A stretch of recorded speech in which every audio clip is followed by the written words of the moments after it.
Hello, everyone. Welcome to episode 72 of Genn and Millie, where a Gen Xer and a millennial share the strength-based perspective through which they view the world. We are your hosts, Allison and Tess. Hi, Tess. Hi. I feel like it's been a while. Has it been a while? I feel like it's been a while too. And I feel like it's probably because we were in a routine early pandemic of recording every week. And now we are lucky to have every couple weeks. But June 11th was the last time we recorded, and it's the 29th today. So it has been a hot minute. Also, I feel just like time is going very, very quickly. So fast. Oh my goodness, yes. And I had a conversation about that today with Brenda Searle when I chatted with her this morning. And I said, it doesn't make sense that I look back and think about March, and I feel like that was 2 days ago. Yeah. And it should feel like to me that it was a century ago, because we've had, like the same Tuesday, like March just lasted forever. Mm-hmm. But that's not how I feel. I feel like I've lived an entire year and a half, maybe 3 years in the last few months. Yeah. I wrote a little personal blog a week ago, maybe. What are we learning here is what I called it. And I just, in my horrible writing style, did bullet points of just things that I've been learning along the way. And one of them is about the sense of urgency that seems silly. There's like all this contradiction for me within. Yeah. Like I'm not traveling, but I feel like I'm working more than I've ever worked. Yeah. Including travel time. Mm-hmm. I'm not as busy with the calendar, but yet my days seem longer. Mm-hmm. So I feel like there's just a whole lot of contradiction. And that kind of leads me to what I hoped we would chat about today. One of the things I hoped we'd chat about today, I sent you a video, which I don't do very often. So I now have Apple TV for a short amount of time, and probably half the universe has Apple TV, and I'm just slow to it. But they promote certain shows, and the show that they're promoting or produced that I think received an Emmy is The Morning Show. And I'm a little, as usual, late to the party. A bit. But what's funny is when you watch this, when you're late to the party and all of these things have happened, yeah, they then become even more telling. So, for example, I'm reading Untamed by Glennon Doyle right now. She has this beautiful chapter in the book about white privilege. Yeah. And it was written, it's so timely. It came out last year, but yeah. Mm-hmm. It's just so beautifully written also, but it's so timely. Watching The Morning Show, I thought, oh my gosh, this is so timely. And as you know, I'm not one for TV at all. Mm-hmm. So to get into a show takes me a lot of convincing. I still watch Parks and Rec reruns, the Golden Girls reruns, and CBS Sunday Morning is pretty much it. Yeah. Lauren convinced me to watch Better Things, which I started, and then I started a long time ago, and then finished up. That's a great show. But anyway, I just watched the first episode of The Morning Show thinking, okay, maybe. And this particular scene between, I don't even know the characters' names, and it doesn't matter, Jen Aniston's character and Reese Witherspoon's character. Mm-hmm. Jen Aniston is the anchor of The Morning Show. Reese Witherspoon is a small town, kind of like local reporter. And an immature, I would say, not immature, but feisty, non-niche professional reporter. And they're doing this interview, and they start talking about, basically, in my mind, integrity. And it rattled me so much, Tess. It was a Saturday morning, and I can't sit down and watch TV. I have to do like 40 other things. So I'm doing 40 other things, and I'm kind of watching the scene, and then I see it, and I came back, and I sat in front of my laptop, and I watched it again. And I watched it again and again, like 5 times. Just this one particular scene, and I'm like, what is this? It is so rattling. It just like I had goosebumps. I had like heart racing. I just felt intensity. It doesn't happen to me very often. Mm-hmm. And I kept thinking, what is this about? Why is this so visceral to me. And so I sent it to, well, I thought about it all day. And the next day, I just couldn't get it out of my head. I kept thinking about it. And we'll have to figure out a way to share the scene, because I tried to find it on a YouTube clip, and that's not going to happen. But I taped it with my phone, as you saw. Yeah, let's be honest. It's like that's a whole different generational conversation. Playing it on your laptop while video recording it on your phone and then sending that to me. That's all right. The clip is really powerful. Mm-hmm. Basically, Reese says to Genn, I think that people are looking for someone to tell the truth. And Jenn's response, Jen Aniston's response back is something to the effect of, in leadership, you can't have empathy. And I just, it froze me. Yeah. Just froze me. And I thought, that is probably what is missing right now most. Yeah.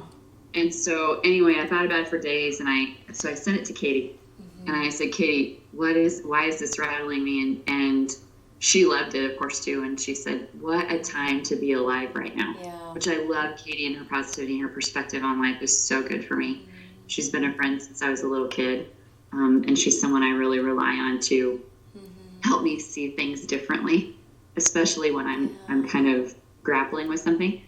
And she said, what a time to be alive. Like, history is happening, and massive change, and things are happening, and things are being illuminated. She said, you can do something with this. You can be part of this if you choose to be. So I wanted to get your reaction to the clip, because I think you've seen maybe a couple episodes of the show. Yeah, I did see a couple episodes, and it didn't really enrapture me, I guess. But yes, I recall watching that and then getting to listen to it again as you have kind of rediscovered, or you've discovered it for the first time, right? And sent me the clip. And I think what stuck out to me the most about it was the fact that Genn was starting to take, whatever their character's name is, that right? I don't remember either, but she was starting to take Reese's more like ethical and moral guidelines of journalism. She was starting to take them as personal attacks, right? Like it was almost a subliminal message that Reese was calling her out on not being personal, not being passionate enough, right? But then in the end, she, like, the very end of it was like, we need to be true, we need to speak the truth, we need to be honest in who we are as reporters. And then she said, like you. And that immediately flipped the entire emotional tension and emotional awareness that was happening, right? There was all this tension build up because it felt like a one person against another, right? And but then when all of a sudden Reese's character said that, it was a complete shift, that everything then retrospectively that she had been speaking about, she was seeing that in Jenn's character, and Genn is an example of that, when Genn maybe didn't feel like, or her character didn't feel like she was functioning in integrity, and it felt like a personal attack. And I think that was really significant to me, to watch it and see all this tension, see them almost fighting, and with one word, right, or one phrase, it was like you, as an example, right? That shifted the entire dialogue, and it made everything that had been spoken about prior to that be put into a different light. And I think it really, I know that this probably wasn't where you were going with the scene or what resonated with you, but it made me think about how all the time we talk about these narratives that we place in our lives, right? And the distance between us and another person, we oftentimes fill with suspicion and assumption.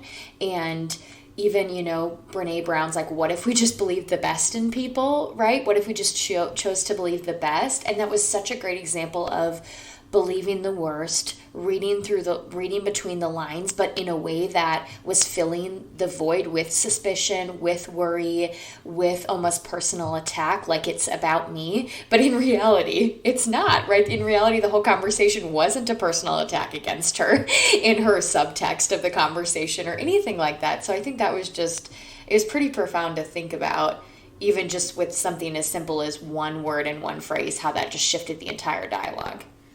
And what I saw was a leader exposed. So Witherspoon is clearly getting under Aniston's skin. And you can see that she's pulling away a layer that has been very, very protected. And I loved that Aniston says, so you're just a real raw reporter. You're just and she said, that's what I want to be. Mm-hmm. I'm here to deliver the news. I'm not here to be the president of the United States. Yeah. To make the decision as to whether to close the coal mine or not. Yeah. I'm here to report that. That's all I've ever wanted to do. Yeah. And I loved that, I think, the most because it spoke to me about purpose. And I think Aniston's character was struggling in purpose that now had become a facade. I haven't watched much more. I think a couple more episodes. But her whole life had been built around being this anchor that she could not be truthful. She could not be honest. She couldn't depend on her partner. She had to be nonpartisan, non-biased. Yeah, her partner who... Yeah, had to leave. And was tries forced out. to say to Witherspoon, what side do you take? Mm-hmm. And she said, I take the human side. And she said, what does that mean? And she said, I see both sides. Mm-hmm. And I loved that too. So I think that for me, there were lots of pieces that got to me, but it reminded me so much of what we talk about in the concept of purpose and how it's so closely aligned with your values. Yeah, it is. And if you are out of line with your values, you cannot walk in your purpose. It won't feel right. It won't work. Yeah. And I think that's why her raw realness is in being a reporter, because it aligns with her values. Yeah. Then Billy Crudup is in this movie, and I adore him because he was in Almost Famous and Big Fish, two of my favorite movies ever. And his character, it is so manipulative. And that's really, I mean, he acts as if that's what he's born to do as a producer of a news show, yeah. Right. So it's I needed some brain candy like that, Tess, because I think I had been covering and reviewing and thinking on really, really challenging to my brain things that I needed something to get lost in. And I thought it was going to be funny, maybe, because what's his name from The Office is in it. I thought maybe it was going to be funny, and it was not. Nope, funny not at all. Not funny at all. Very real life. Oh my darn gosh. it. Now I'm watching a show that isn't even humorous. But I think anyway, it really helped.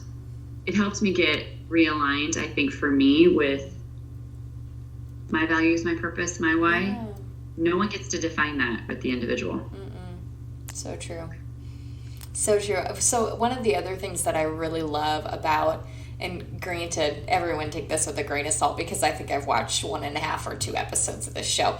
But what I especially loved about that conversation or that clip that you sent me was that from what I recall, and I think I watched this in like November or December, and again, it was an episode and a half maybe I got through, but a lot of the lead up to that dialogue kind of pitted Jen Aniston as this very put together, professional, like this is the way gold class journalism should be. And then Reese is this like raw, rugged, like quote unquote unprofessional and almost a little bit like hickish, you know, like for lack of a better word. I don't think that's actually a word, but it kind of sets her up as this like small town hick journalist that just gets inflamed and enraged about everything. And so it almost is kind of, it seems like it's setting the interview up for like what really great journalism is versus not such great journalism, right? And then their whole conversation of that whole clip totally broke down the assumptions that you have, right? And that's also like good storytelling, good drama, you know. But I think it was really great because in the end, when you hear both of them talk about their purpose in their job, I'd much rather align with where Reese is at in terms of living in purpose and passion, just like you said, rather than having to be cool, calm, and detached, right?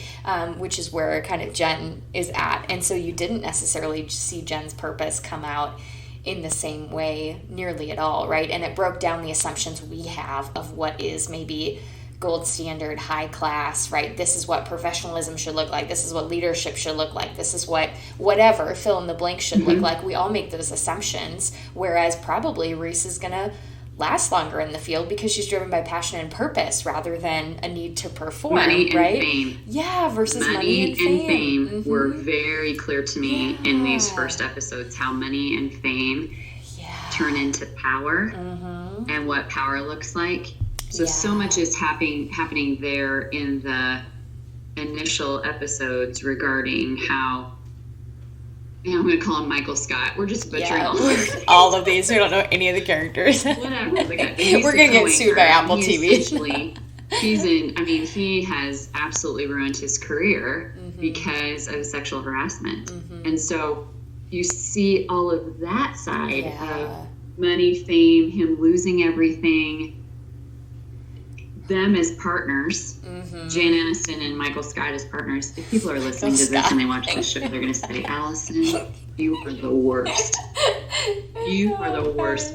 But I think for me, it's the right kind of, it is the right kind of show that I need right now. It's a good reminder that I want to stay true to me, and I do want to offer empathy, and I do want to be in the work. I want to be in the work. I miss being in community so much. I miss late night traveling, getting home super late and starting the next day super early with another presentation. I just miss being in the work. Not that I'm not in the work, but it so aligned me with, this is why I love what I get to do. And this is why it's important to me, because it also doesn't just align with my values, it aligns with my strengths. Yeah, definitely. The other thing I wanted to ask you is, how's your word of the year? We're halfway through the year almost. Wow, that's crazy. Yeah, July is in 2 days, which is insane, right? But yeah, I think we talked a little bit, and there we had a whole episode on hope, which is my word of the year. And I was reflecting with someone recently about this because, I had a really good conversation with my pastor. A couple of the pastors on staff, they're a married couple, and invited me over to do a social distancing porch, have a drink and hang out, and it was wonderful. And so I think it was that context we were talking about this, and I said, at least from my perspective, right, in talking with them, I know why God called me to that word, right? Initially, I thought it was the word preparation, but hope was more encompassing of it, right? Living in hope allows you to prepare now for what's to come.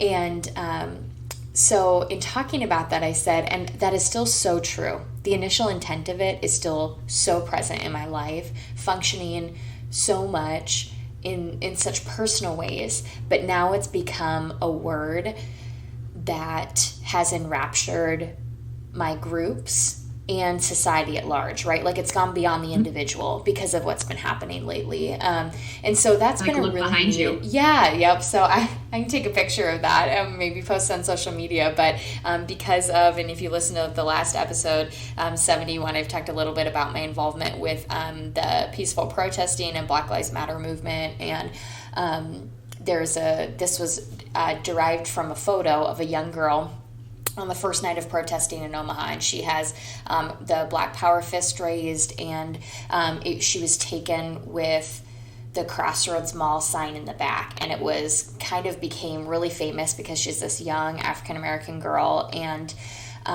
Kamala Harris posted it on social media, and so a national figure posting this photo of this young Omaha girl.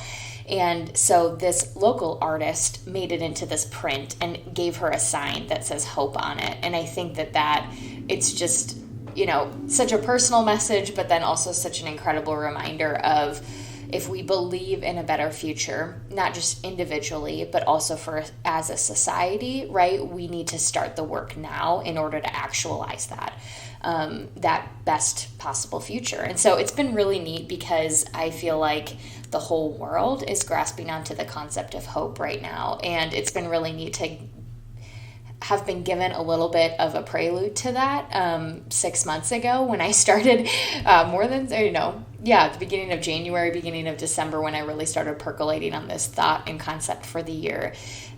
So it's just totally, it is still fulfilling the initial purpose and call that I felt with this word and intention for the year, but now it's a little bit annoying how much it's popping up everywhere. how much everyone is needing it. Meant to be. How, yes, it is definitely meant to be. At the same time, I'm kind of like, okay. It's now everywhere and everyone's talking about it, which I love. I'm so grateful for. But it's been really neat just to see how, with everything that has happened, right? We could have never imagined the world we're living in right now, but how much I think for both of us, our words have remained in somewhat initial intention, but then also morphed into something really unique and different because of what's happened lately. But I know you've been doing much better and much more intentional work with your word, I think, so in your mid-year check-in. So I want to hear more about that. I think that when I look back at the words that I've chosen over the years, they have manifested in ways that I could never have predicted. Yeah. I mean, in tremendous ways that I couldn't have predicted. I think that my word of the year choice it was a good decision, a good choice to choose that word. Good choice to choose. Because it has helped remind me throughout this year, it is up to me. It is up to me. It is up to me. These are my choices. I cannot blame anyone else. Yeah. So if I am frustrated because I didn't get my decision to walk every day, which I made a couple weeks ago, I try to walk around the lake every night. If I don't get it done, it's because I chose to prioritize something else, and I cannot blame anyone else for that. That's good. So it's helped me with personal responsibility. But I got my dry erase board out and decided to do kind of a mid-year check-in. So what's working on one column, what's not working, and then trying to just kind of reframe a little bit because I do have the choice. One of the biggest choices that I've made, Tess, is recognizing where I give my energy. So I've been trying to say this to a number of people in my life, but I also use this when I'm doing coaching. You imagine the energy that you have in your day, and let's just say it fits all in this one fist. And I always use the fist because people use this when they're coaching around nutrition. Like, this is a serving size of, whatever.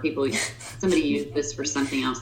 But I'm talking about this part of you, like the interior part of your fist. This is all the energy you have for the day. Like, you don't have this much, you have this much. So how you choose to gift it is up to you. And if you gift it away, you can't really blame anybody else. Yeah. So I am learning and recognizing how much energy I gift to people who probably are not in a deserving space for my energy. So I've really become a lot more aware and dialed down as to how do I want to give my time and energy to whom and for what purpose and what value. So what's working for me has really been the reduction of stuff. Having to move into small space created that choice for me, but it has really been a helpful thing for me. It's a what works. It's in the what works category. I have more dedicated wellness because I have more time for routine. So I can go for a run and do yoga because before, at 4:00 in the morning, it wasn't always the best time to run. And in the spirit of honoring my neighbors, not the best time to do yoga either. So now I have a little bit more morning time that I'm able to do both. So more and dedicated exercise. And then my weekend time is suddenly for me, because I'm with, just safe health measures. I'm trying to limit my social interaction. And that has given me more time to read and reflect and write and think. Been doing lots of reading. So I'm identifying what's working and what's not working. And the not working, won't get into that too much, but it's a choice to be able to identify it. And then say, and what can you really do about this? And how willing are you to do something about it? So how do you use your voice? How do you choose to use your voice? I've written down some of those things. I kind of narrowed down my goals this year into stability, focus, getting organized and planning for change. Ideally, planning for change was not the change that I was anticipating in March. Yeah. Planning for change was for me personally, and then the whole world changed. Improving well-being and healing and celebrating. And when I looked at my goals, my overall goals, I am still not celebrating well. Yeah. So I'm trying. I think I'm learning how to use the chat feature in meetings to try to say, and yay, I'm proud of this, and I'm excited about this, and to send emails or to do a presentation for my alma mater because they asked, would you be willing to share your knowledge and your experience around strengths and engagement? And I said, sure, I would. And the way that was celebrated before, I would have probably said, oh, okay, it's no big thing. And now I'm just saying thank you. I listened to a podcast the other day where the woman was talking about, as women especially, that we cannot take compliments. And if we give a good presentation, we say things that make it sound like it's not true. Yeah. It's like if someone compliments you as a presenter, you say thank you. You receive it. I think that's good. So there's something that I've actually been thinking about when you said you were reflecting on what's working and what's not working in your goals. We both had sub goals of celebrating better, right? Of course, connectedness. We both had that goal. And I think what has happened with the virus has forced us to redefine how we celebrate, because my natural inclination to celebrate is to gather friends together and to be intentional and just have a moment to pause and acknowledge what has gone really well or what's worked, and to like mark that moment in time in that way. But it's had to look different, right? And maybe it's been a really great getting takeout by myself, which I don't often do. Normally I cook everything for myself, or getting a special order coffee, or taking, like a really luxurious bubble bath or something like that, right? Like it's had to look different because there hasn't been the space to have the kind of social interactions that I normally, and not even having high woo, right? I can't imagine where you're at, but, naturally I conflate celebration with social atmosphere, right? So learning to celebrate in new and different ways. And I think a big thing along with celebration is celebrating the self, which you're right. As women, generally don't do. I think everybody, though, has a layer of an unwillingness to celebrate ourselves, right? It's the question that we ask people when we go out to communities. Share something you've done recently that you're proud of. And the fact that people have a really hard time identifying that, their total inclination is to celebrate somebody else, what someone else has done. And it reminded me of my good friend Alex. She did QLI, the organization she works for here in Omaha. They do these like staff huddles, like we do our Friday afternoons. We do staff happy hour, which I know we've shared on the podcast before. So the teammate staff gathers and drinks. They do learning opportunities at QLI. So they gather together from 4 to 5 on Fridays, and they invite somebody from the staff to speak about something that's important to them, like a topic they know a little bit about, or, it's really neat. So it can be about anything, like specifically related to the work they do or not. And so Alex, coming from like a mental health and counseling background, talked about quieting your inner critic, or silencing your inner critic was the name of her huddle. And they recorded it, thankfully, so I went back and listened to it later. But one of the things she said is that in helping to identify how strong your inner critic is, right? Like there's some reasons that it's good to have an inner critic because it helps propel you. It gives you a little bit of discomfort to push yourself more. But a lot of times it goes overboard. And one of the ways you know if it goes overboard is when you do something really well, instead of pausing to celebrate and acknowledge it, you say, whew, well, I'm glad that's over with, right?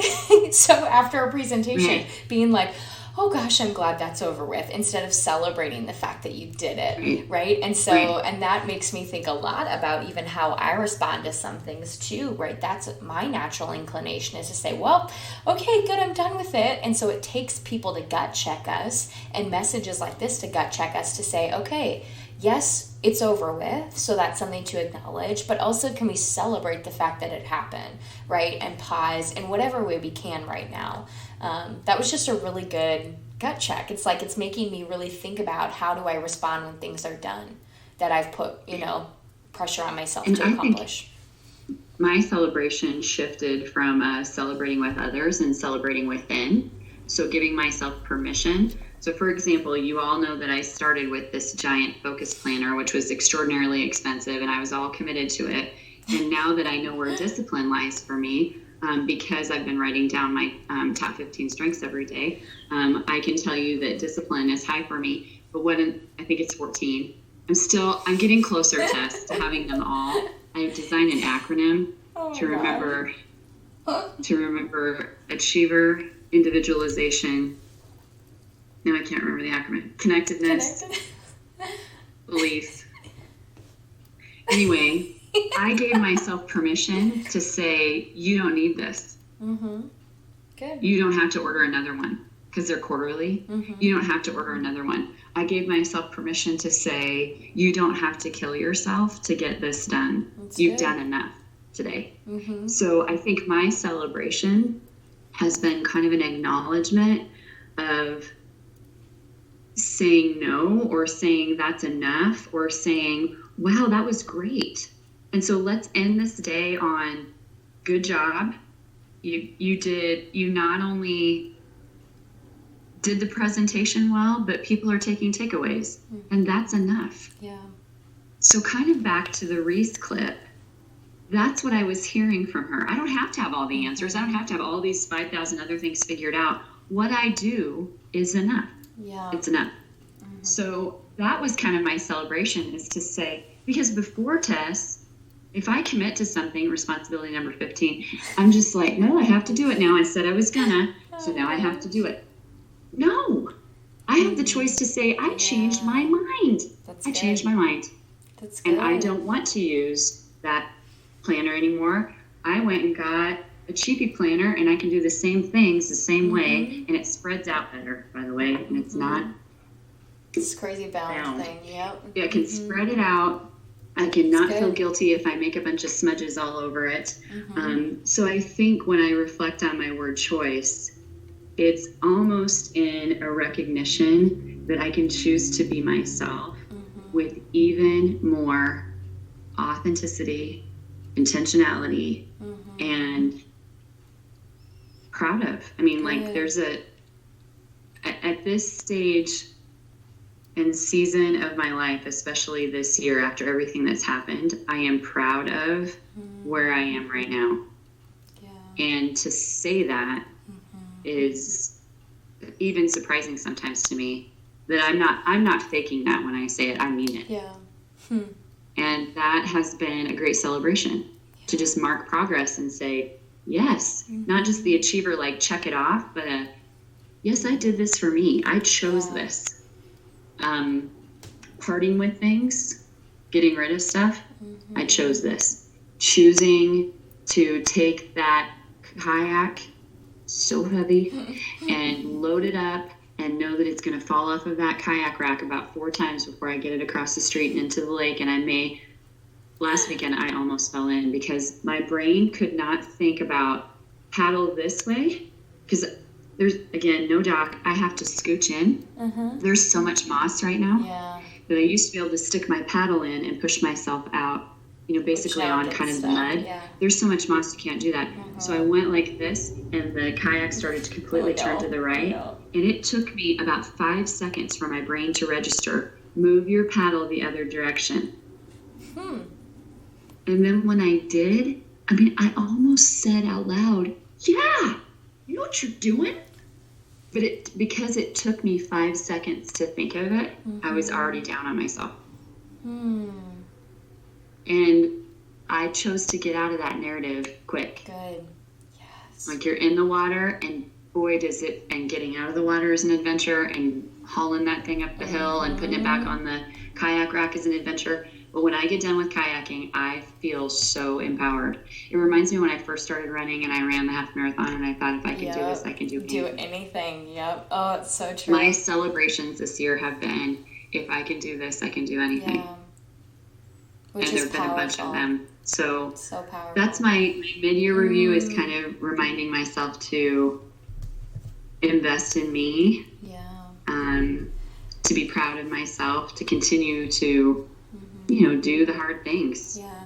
And I think part of it, right, not only reminding yourself of remembering to do the hard things and giving yourself grace that you can do the hard things, but I think even your willingness to go through this process of reflecting mid-year is a hard thing. To say, number one, to acknowledge what's not working in your life, that's a step of vulnerability.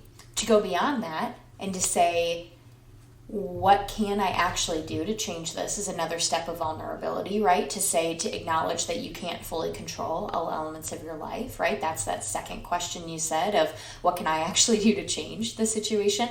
And then the third, I think the most vulnerable, is to say, do I actually want it to change?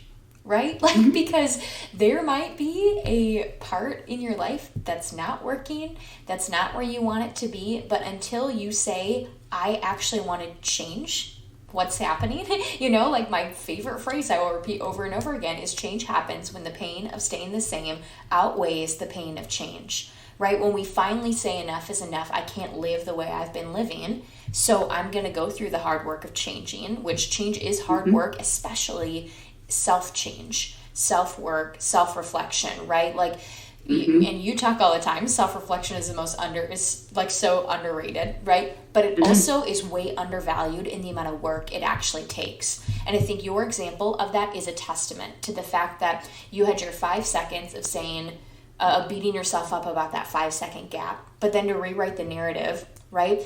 Self-reflection and self-improvement, the growth that we both, I feel like, will die trying to champion other people to do, is something that we have to continually remind ourselves of too, right? What I love about that example is you haven't gotten rid of the 5-second gap of beating yourself up. We never will. We'll never get rid of the inner critic. We'll never get rid of the doubt that we have in ourselves. We'll never get rid of this negative narrative. But the task is to empower the other positive, grace-filled growth mindset narrative enough, right, that we close the gap quicker between when we sit in the negative narrative to when we sit in the empowerment narrative, right? Closing that gap quicker to say, okay, I'm still learning, I'm still growing, we always will be, but I can do hard things, right? You can do hard things. You did not flip over your kayak, even though the whole lake was totally filled with moss, right? Prepared. Like fully prepared. Yeah. I thought I'm going to be a muddy, mossy mess, but it's often what we talk about with strengths. And I think that part of the reason that my presentation that I did for Doan, and any time that I present about strengths or actually anything, mentoring, I weave in growth mindset, is that is key to the difference between remaining stuck. Yeah. So we talk about this all the time with the balcony and basement of strengths. Growth mindset, when I think about, that line, courage is what can take us to the next level. Shame is typically what puts us below. So when you think about being above the line or below the line, above the line is always going to require courage. Below the line usually happens because of a shame moment. So I was fully expecting in that kayak moment to feel shame. And I started to walk in it before it even happened. And then I took a 5-second realization and then courage of, absolutely, you can do this. That puts me above the line. Yeah. And I think about that with strengths. There's a reason that if we start to invest our time in really knowing our strengths as superpowers and as tools, which is self-awareness, that good things are going to happen and we're going to be able to use them and be in moments of flow and less having moments of immature strengths or strengths in the raw form, because we're actually investing in the growth mindset part of strengths. The other thing I thought of too, I know that you are a fan of Enneagram. I am just starting to learn about the archetypes. Okay.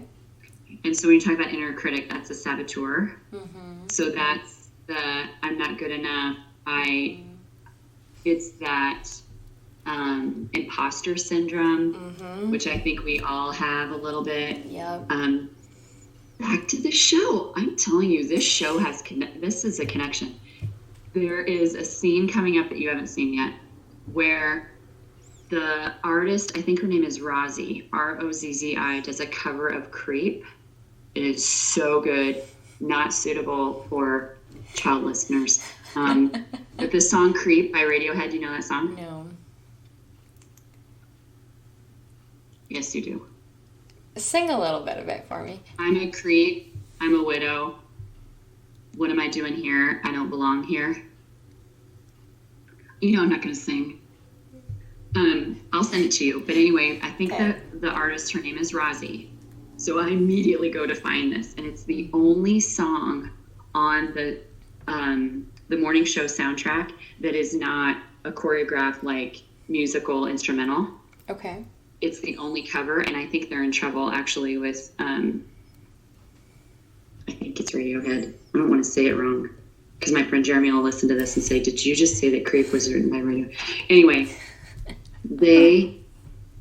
I think they're in trouble for using this cover, if I read the article correctly. But anyway, the cover is amazing, and it is placed in the right scene that basically identifies imposter syndrome or inner critic. Because Reese has just been named to this position, and the song is like, I don't belong here. Yeah. I'm not special. I'm not worthy of this. I don't belong here.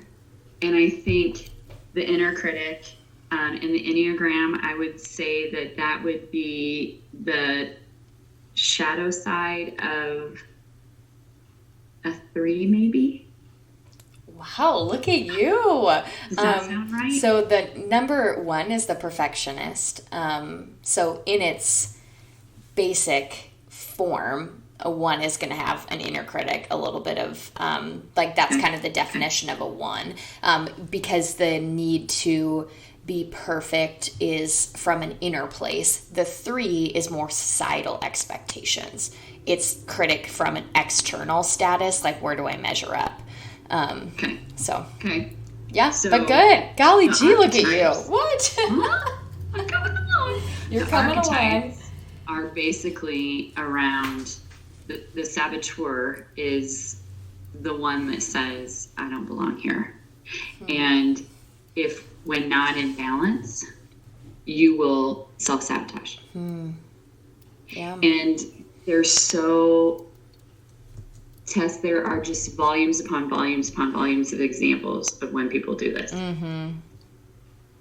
That they'll just, I've witnessed it in my closest circle where people will just blow their life up because in their narrative they think, I don't belong here. And I can say this on here because I'm really excited about it. I have a new therapist. She is amazing and fantastic and so good at helping me reframe even words. We had a great conversation about the concept of forgiveness, which she believes that word can sometimes be toxic because it's thrown around a lot and it doesn't mean anything about reparation. And reparation is a better word to consider. I just love that. But she is really helping me reframe the way I say things. So, for example, here we are in Genn and Millie. Does anybody really listen to this? So you don't want to hear the stats as you're talking about your therapy. Get what I'm saying, and those who don't regularly, I hope you just stop listening right now. But I said I'm very proud of the decisions that I've made around career choices and the work that I do. I'm very proud of the parent that I am and the work that I've done to try to create a family dynamic for my kids that was better than what I experienced growing up. I'm very proud of the sister and the aunt that I am, that I said, I just suck at relationships. And she said, hey, now let's talk about that a little bit. She goes, do you feel like you really are terrible at relationships, or do you feel like maybe it's in the choices that you make? I choose around the saboteur. Well, yeah. If we want to go back to your Enneagram type, right? 2. Which is, I was just gonna say. So for a 2, I tend to choose a situation where you know you're going to be needed. That I'm needed. Yep. And that often is not a good relationship choice for what my values and purpose and self need. Yep. And so I think, Tess, one of the things that I love the most about being at my mid-year check-in is that the learning never, ever stops. So but it's only if your eyes and ears are open and your heart and mind are open that you can really learn the valuable lessons. Yeah. They're just never going to stop. Yeah. I just wish it wasn't so damn painful sometimes to learn. Okay, I will say yes, but you won't learn the lesson in the same way if it isn't painful, right? Absolutely. Like, you're not, like, Growth mindset. That's the whole beautiful part of growth mindset. Like, I love, in the moment it's hard, but I love when I fail. I love when I let others down or I let myself down, and that's brought to the light, because what happens is those moments of growth stick so much more in my head and my heart and my gut than anything else ever has, right? The lessons that I've learned have been from a place of it being really hard and feeling like it's impossible, or feeling like I betrayed or let somebody else down, right? Like, those moments are the moments that stick with me, and I have sidestepped potential repeats of those much more readily than I have in any other quote unquote growth that I've learned. And this is coming from a person who loves to read, right? Like, I feel like you can acquire so much knowledge from books and from what you can, just basic, learning and fact finding. But golly gee, I mean, in my own life, the reality of growth mindset is so prevalent, because the best lessons I've learned have not come from a textbook. They've come from real life examples of places where my heart and soul have been connected, and to that I let down or I didn't do something right. Like, then those moments have, what I've stepped away with from those moments have resonated and stuck with me so much more than anything I could have ever read or memorized out of a book. Right. And I think you have to have the right board of directors, the right circle around you who can. We brought this up a little bit when we talked about servant leadership, and I so see this in Annette. If you don't have the relationship built and the trust isn't there, you can't have the hard conversations. So we're lucky, I think, for each other as complementary partners, as teammates, as coworkers, as in the way that we do even this. Trust is built so we can have hard conversations, but also you've got those people in your life to say, hey, let's take a look at this. Yeah. Couple connectedness moments I wanted to bring up. I mentioned which I did not know you would be listening when I designed that presentation for Doan. I said, who's your Tess? And there are so many people that have reached out to me saying, I want you to know that I reached out to my Tess. I told my Tess. And I think that is fantastic, because everyone should have that. I believe that. Yeah. The second piece is that some people know this and see this about us. And being interviewed as how does your complementary partnership work was one of the most enlightening. These are not things I even think about. You want to talk about a celebration? I walked away from that conversation, and thank you, Angie, for being so thoughtful to think of us as an example of a complementary partnership. But I walked away from that dialogue even more grateful to know that not only is it great for you and I, but the ripple effects of that are probably why we have just a great amount of engagement around strengths to those that we've been able to model this to. So modeling it means a lot. I think about Lauren hopping on the Genn and Millie, live happy hour saying, I love seeing my mom in this. In her purpose. Because that's when she's most in flow, she's most engaged. So I think we should celebrate that. I think people should think about who is their Tess. Who is their person that trust has been developed, that they can have hard conversations, but they also have very different strengths. So you're able to have conversations around, maybe you don't see this way, that can help bridge leadership in so many different ways. I love that example with Annette. She loves on people, and she builds a relationship, and takes the time to get to know them, and the time to know them as human beings. And then she'll say, this is something we got to work on. Hey, let's work on this. Let's take a look at this. There's no way you can do that before you have the relationship built. And that's such a good example. So I love it. I did want to celebrate that and give a shout out to Angie. That was probably one of the highlights of my month, to have that dialogue, just to have someone ask. What makes it work? Yeah, that's fun. I don't know that we've ever reflected on that before, so it's kind of fun to think about. And so many examples. Examples of how I assumed what adaptability looked like, that I assumed I was in woo instead of in professionalism the time I didn't use a microphone. And that you were able to say that to me and teach me one of the best lessons I've ever been taught as a trainer. That people need to hear you, and when you say, oh, forget it, I'll go without the mic, it's not professional. I hadn't even thought about some of those things. I know, it was so funny. If I just met you the week prior and you came up and said that, I would have been like horrifically offended. Who the are you? Like, to tell me. Oh my gosh, I love it. So I think in my mid-year check-in, these are some of the things that are going well. Good. Oh my gosh. Well, I love it. Well, I think when we think about what we can ask listeners to reflect on, I think a question that's antecedent to a mid-year reflection is, when you think about your word, how has it stayed true to its initial intent, and how has it diverted from its initial intent because of all that's been going on? I think that'd be really interesting to hear about. In the middle of in a mid-year reflection.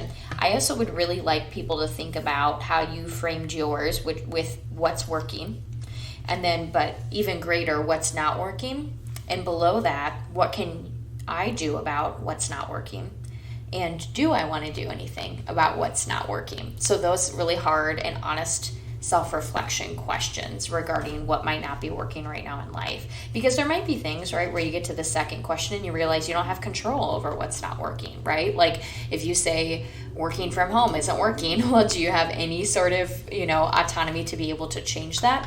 Maybe in some respects, and maybe not. So that can terminate that question right there. But then what can you do about it? And do you want to do anything about making a shift?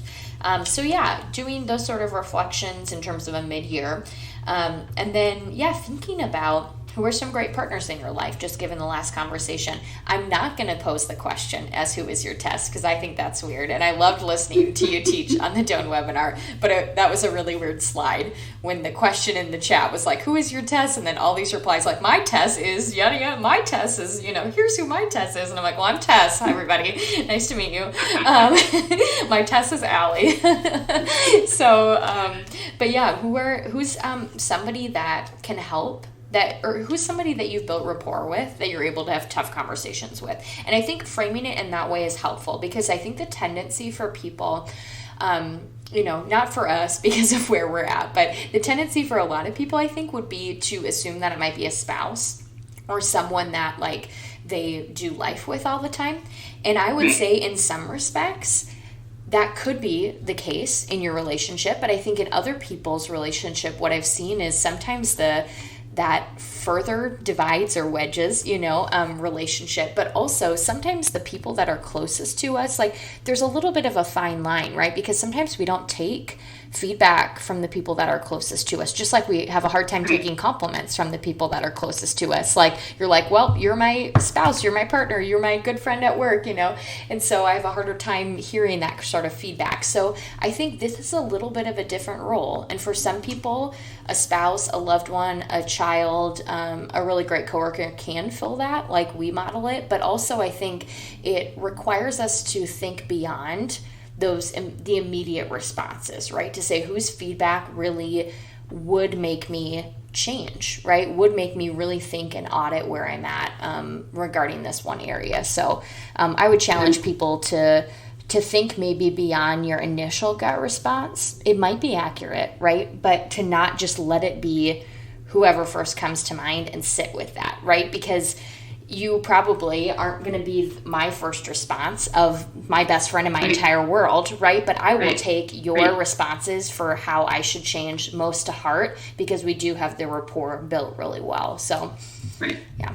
And I think that sometimes there's an assumption that they need to go to whatever the title looks like. And I mean, I think you can have a strong rapport with a parent or not, or a sibling or not, or a former boss or not. I mean, I think about Gigi in my life is a person who this is a lifelong, I can always count on that kind of conversation with her.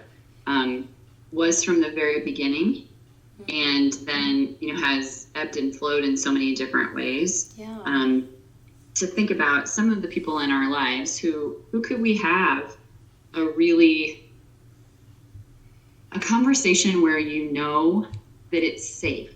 And I think the safety part is key.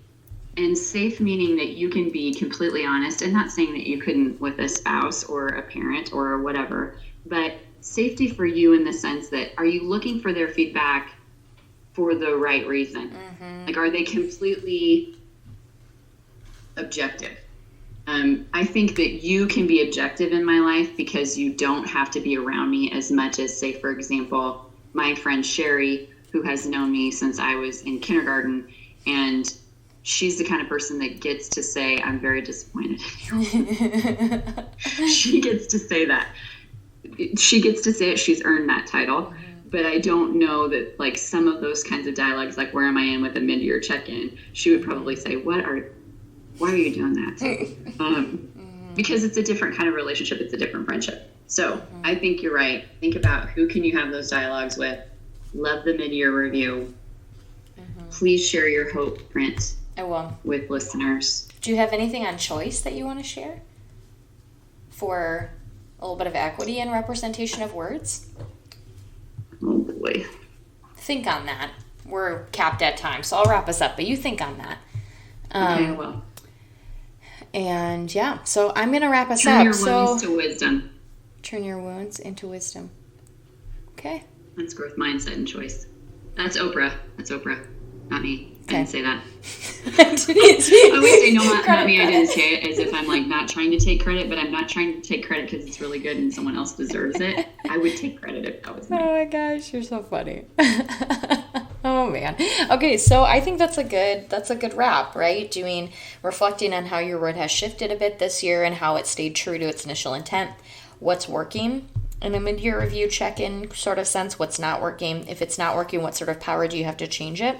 And do you want to do anything? Do you have kind of the intent and kind of passion to actually make the change?